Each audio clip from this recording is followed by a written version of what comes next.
இன்னைக்கு சண்டே சரி சும்மா வெளியே கேப்சர் பண்ணது. பட் ஆஃபீஸோட அவுட்ஃபிட் தான் இதுலேயுமே போட்டிருப்பேன். இது என்ன அவுட்ஃபிட்னா ஒரு மாதிரி brown with light brown with black புட்டால காலர்டு டாப்பு. ஸோ இது வந்து ஸ்லீவ் எண்டுலேயும் காலர் கிட்டேயும் வந்து பிளாக் கலரில் கொடுத்துருப்பாங்க ஒரு லேஸ் ஒர்க் மாதிரி. அதுதான் அந்த டாப்போட ஹைலைட்டு. இதுவுமே நான் மீஷோவில் தான் எடுத்திருந்தேன். இது வந்து ஒரு பாலிஸ்டர் மெட்டீரியல் தான். ஏன் எல்லோரும் கேட்குறீங்க பாலிஸ்டர் போடுறீங்க வெயிலுக்குன்னு? உள்ளே ஏசி அதிகமாக இருக்கும். அதனால் எனக்கு பாலிஸ்டர் வந்து செட் ஆகிடும், பிரச்சனை இல்லை. ஸோ இதுதான் ஓவராலாக இப்படி தான் இருக்கும் இந்த ஷர்ட்னும் சொல்லலாம், என்னன்னு சொல்லலாம், டாப்னும் சொல்லலாம். பட் நீங்கள் டக்கன் பண்ணி போட்டிங்கன்னா அது ஷர்ட் ஃபீலும் கொடுக்கும் உங்களுக்கு. ஓவராலாக அவுட்ஃபிட் வந்து இப்படி தான் இருந்தது. ஸோ இதுக்கு ஒரு ஸ்ட்ரெயிட் கட் ப்ளூ ஜீன் தான் பேர் பண்ணியிருந்தேன். As usual white shoe. So கால் வந்து சரியாயிடுச்சு.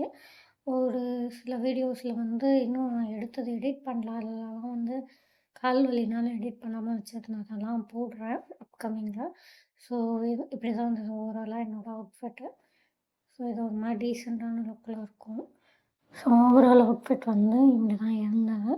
இந்த டாப்பும் அரௌண்ட் 250 அந்த ரேஞ்சில் தான் எடுத்திருந்தேன். மீஷோவில் தான் பர்ச்சேஸ் பண்ணியிருந்தேன். ஸோ அதோட லிங்க்குமே நான் வந்து உங்களுக்கு போடுறேன். ஸோ விருப்பப்படுறவங்க வாங்கிக்கோங்க. ஜீனுமே வந்து நான் காம்போவில் எடுத்த ஸ்ட்ரெயிட் கட் ஜீன் தான். இந்த ஜீன் நிறைய இடத்துல போட்டிருப்பேன். நிறைய பேர் கேட்டிருந்தீங்க, உத்ராட்ச கொட்டை போட்டிருக்கீங்களா அப்படின்னு. ஆமாம், என்னோடய சேனல் பார்த்தவங்களுக்கு தெரியும். அதோடய வீடியோ வந்து நான் தனியாக ஒரு இதில் போடுறேன். ஸோ அப்புறம் ஜிம் போயிருந்தேன். லைட்டாக கொஞ்சம் ஒர்க் அவுட் பண்ணலாம் அப்படின்னு. வெயிட் ரொம்ப போடுது. ஸோ அதனால் சும்மா பசங்களோட ஆக்சுவலாக ஃபன்னுக்கு தான் போயிருந்தோம். ஒர்க் அவுட் பண்ணணுன்ற இதிலலாம் போகல, ஃபன்னுக்கு தான் சும்மா ஆஃபீஸில் போயிருந்தோம். வெயிட் வேறு போடுதா, சரி சும்மா ஏதோ ஒன்று ட்ரை பண்ணால் அன்றைக்கி மழை பெஞ்சுது இந்த வீடியோ எடுத்த அன்றைக்கி. ஸோ அதுவுமே சும்மா அப்படியே கேப்சர் பண்ணியிருந்தேன். இந்த பொம்மை அழகாக இருந்தது. வெளியே பார்த்துருந்தோம் ஸ்டால் பக்கத்தில், நல்லா இருந்துச்சு. டாட்டா பாய்.